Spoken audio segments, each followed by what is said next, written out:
একাত্তরে পাকিস্তানের বিরুদ্ধে যুদ্ধে এয়ারফোর্স নিয়েছিল ডানলপ টায়ার। 1999 সালের কার্গিল যুদ্ধেও ডানলপ টায়ার ব্যবহার করে ভারতীয় আর্মি। বন্ধ ডানলপ। সে সময় যারা টায়ার তৈরি করতেন সেই শ্রমিকদের হতাশা, 25-এর যুদ্ধে ডানলপ রইল না। 1998 সালে হুগলির সাহাগঞ্জের ডানলপ কারখানা ছাবারিয়া গোষ্ঠীর হাতে থাকার সময় বন্ধ হয়েছিল। 99 সালে কার্গিলে যুদ্ধ লাগে ভারতের সঙ্গে পাকিস্তানের। ডানলপ কারখানাতে সে সময় একমাত্র এরো টায়ার তৈরি হতো। ওটিআর বা অফ দ্য রোড টায়ারও তৈরি হতো। যুদ্ধ বিমানে এরো টায়ার ব্যবহার হতো। আবার ট্যাঙ্কার, বোফার্স কামানের জন্য ওটিআর লাগতো। ডানলপে উৎপাদন বন্ধ, কিন্তু কারখানার ভিতরে টায়ার রয়েছে অনেক। প্রধানমন্ত্রী অটল বিহারী বাজপেয়ী প্রতিরক্ষা মন্ত্রী জর্জ ফার্নান্ডেজকে নির্দেশ দেন ডানলপ থেকে সামরিক টায়ার নিয়ে যেতে। সেই মতো ভারতীয় বায়ুসেনা ডানলপ থেকে টায়ার নিয়ে যায়। এরো টায়ার তৈরি করতেন ডানলপ শ্রমিক মধু শর্মা। তিনি বলেন, সে সময় কারখানা বন্ধ, শ্রমিকদের অবস্থা খারাপ। তা সত্ত্বেও যুদ্ধের জন্য আমরা টায়ার দিয়েছিলাম। প্রথমে শ্রমিকরা রাজি ছিল না, কিন্তু রাজ্যের তৎকালীন অর্থমন্ত্রী অসীম দাশগুপ্ত বলেছিলেন দেশের স্বার্থ আগে। তাই সেদিন কারখানার গেট খুলে টায়ার বের করে দেওয়া হয়েছিল। এয়ারফোর্সের জওয়ানরা ট্রাক ভরে টায়ার নিয়ে গিয়েছিল। আমরা গর্বিত হয়েছিলাম সরাসরি যুক্ত না হয়েও টায়ার তৈরি করে পরোক্ষভাবে যুদ্ধের শরিক হতে পেরে। তবে সেই ডানলপ কারখানার শুধু কঙ্কালসার জমি তাই পড়ে আছে, আর কিছুই নেই। কোনো সরকার ডানলপের জন্য ভাবেনি। ডানলপ শ্রমিক অসীম কুমার বসু বলেন, দেশের স্বার্থ সবার আগে। আমরা দেখেছিলাম কারখানা বন্ধ, শ্রমিকরা বেতন পায় না। তা সত্ত্বেও আমরা কারখানা থেকে টায়ার দিয়েছিলাম। এয়ারফোর্সের বড় অফিসাররা এসে সেই টায়ার নিয়ে যান। এয়ারক্রাফটের টায়ার শুধু নয়, নৌসেনার জন্য জাহাজের ভি বেল্টও যোগান দিত ডানলপ। সেই ডানলপ লিকুইডেশনে চলে যাওয়ার পর আর কিছু অবশিষ্ট নেই। আমরা চাই দেশ বাঁচুক, মানুষ বাঁচুক। ছিল সেই সময় টোটাল ডানলপ বন্ধ ছিল। তার মধ্যে এয়ারফোর্সের সমস্ত বড় বড় অফিসাররা এসে ট্রাক ভর্তি করে তারা আমাদের ডানলপের এয়ারক্রাফট টায়ারগুলো নিয়ে যায় এবং তাদের আমরা অভিবাদন জানাই।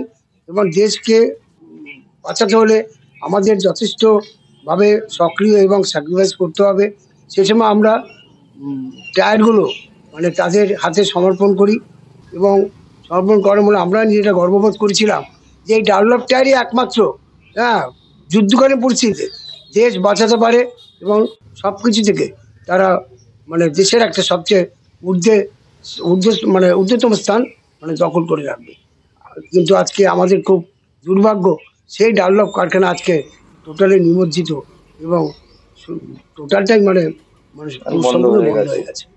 মানে সে সময় একটা ডানলপের টায়ারই ভরসা ছিল যুদ্ধের জন্য। হ্যাঁ, শুধু ডানলপের টায়ার যে তখন একমাত্র ভরসা ছিল ডানলপের টায়ারে। যুদ্ধ করবে এয়ারক্রাফট শুধু নয়, যে নৌসেনার যে ভি বেল্টের যে দরকার হয় সেই ভি বেল্টটাও ডানলপ যোগান দিত।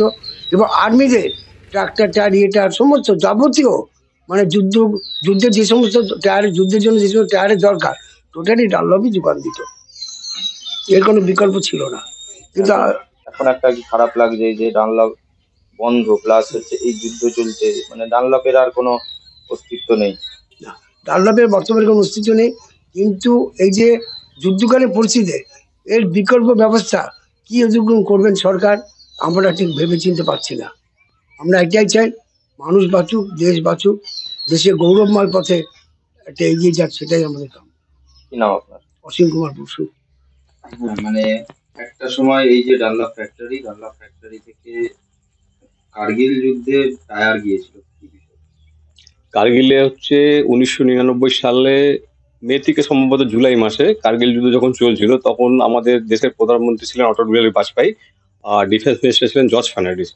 তখন কিন্তু ডানলপ কারখানা 98-এ কারখানা কিন্তু বন্ধ হয়ে যায়। সেই সময় কারখানা বন্ধ থাকাকালীন একটা উপর থেকে সেন্ট্রাল গভর্নমেন্ট থেকে একটা আদেশ আসে ওয়েস্ট বেঙ্গল গভর্নমেন্টকে যে ইমিডিয়েটলি আমাদের এরো টায়ার আর ওটিআর টায়ার দিতে হবে।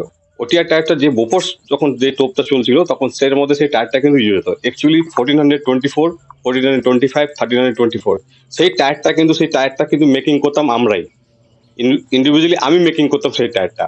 প্লাস বোয়িং এর টায়ার ছিল, মিগ 21 এর টায়ার ছিল, সেখানে এরো ডিপার্টমেন্ট করতো, কিন্তু আমাদের ডিপার্টমেন্ট ছিল এওএসবি এরো ওটিআর সেকশনটা। কিন্তু বর্তমানে আমার এই কারখানা বন্ধ হয়ে গেল। বন্ধ হয়ে গিয়ে এই পুরো মানে ডিসমেন্টাল হয়ে গেল, কারখানার কোনো অস্তিত্ব নেই। আজকে যদি আমরা যখন দেশে যুদ্ধ একটা পরিস্থিতি তৈরি হয়েছে, হয়তো সম্ভবত হতেও পারে, তো আমরা দেশের যে বোফোর্স হলো বা যে বিভিন্ন রকম যে এয়ারক্রাফট হচ্ছে, MiG-21 যে রাফেলের টায়ার তৈরি হচ্ছে, কিন্তু এই টায়ারটা আমরা তো বাইরে থেকে নিয়ে আসি। ডানলপের মতন ব্র্যান্ডকে বন্ধ করে দিয়ে সে যেই হোক, সেন্ট্রাল হোক স্টেট হোক, তারা দুজনেই ইনভলভ, চালাতে পারতো কারখানাটাকে। আজকে কারখানার কোনো অস্তিত্ব নেই। একসময় প্রধানমন্ত্রী নিজের বাজপেয়ী এখানে অর্ডার দিয়ে টায়ারটা নিয়ে গেছিলেন, যে বলেছিলেন ঠিক আছে আমি ডানলপকে দেখছি আমরা কি করা যাবে, কিন্তু কিছুই হলো না। সেই সময় তো গেটের তালা খুলে হ্যাঁ, তালা খুলে পুরো আর্মি ডিফেন্স এখানে নামিয়ে দিয়েছিল, যেহেতু একবার আমাদের ডানলপের শ্রমিকরা আমরা বলেছিলাম যে আমরা এই টায়ারটা দেবো না, কিন্তু যখন আমরা বিবেক হলাম যে না এটা দেশের জন্য হচ্ছে, সেই জন্য আমরা ওদের ওয়েলকাম করে টায়ারটা আমরা দিয়েছিলাম। সেই টায়ারের সঙ্গে সেই 10 কোটি টাকা তারা পেমেন্টও করেছিল, টায়ারটা বিক্রি করে যে হয়েছিল এখান থেকে 10 কোটি টাকা দিয়ে, সেই 10 কোটি টাকা আজও কোর্টে পড়ে, সেটা কিন্তু আমাদের কাছে আরো এখনো ডিসব্যাচ হয়নি। মানে এই যে মানে সেই সময় আপনারা বানিয়েছিলেন, এখন মনে হচ্ছে যে এই ফ্যাক্টরিটা চালু হলে হয়তো এখান থেকে আরো। হ্যাঁ, একই তো ডিফেন্স টায়ার। আজকে ধরুন আপনার এরো টায়ার আজকে ডেটে আমি ইন্ডিয়াতে কোথাও হয় না। ওটিআই টায়ারটা কিছু কিছু কোম্পানি তৈরি করছে, সেটা হচ্ছে 12, 24, 13, 24, তার উপরে 18, 25, 25, 25 এগুলো কিছু করে না। এগুলো সব ডিফেন্সের টায়ার, যত হিলে উঠবে যত পাহাড়ে উঠবে এই টায়ারের রিকোয়ারমেন্ট কিন্তু আজকে ডেটে, কিন্তু এগুলো সব বাইরে থেকে আসছে। তো আমার এটা central government, state plus court, তিনটাকে আমি বলবো যে এদের তো বোঝা উচিত ছিল যে ডানলপের মালিকানা চেঞ্জ করে একটা মালিককে আমি দিতে পারি, সে চালাবে কারখানাটাকে, কিন্তু তাতে কিছু ভাবলো না, একটা দিয়ে দিল লিকুইডেশনের অর্ডার দিয়ে কারখানাটাকে পুরো শেষ করে নিয়ে চলে গেল। কিছু নেই, কারখানা এখন পুরো ডিসমেন্টাল জমিন পড়ে আছে। মানে কোথাও একটা খারাপ লাগছে। হ্যাঁ, খারাপ তো লাগবে, নিশ্চয়ই লাগবে। আমাদের সেই সময় আমরা কত গর্বিত হয়েছিলাম যে 99 সালে আমাদের একটা ভ্যালু হয়েছিল যে হ্যাঁ ডানলপ, আমরা ডাইরেক্ট ইনভলভ না হলে কিন্তু আমরা ইনডাইরেক্টলি একটা ডিফেন্সের আমরা ইনভলভ ছিলাম।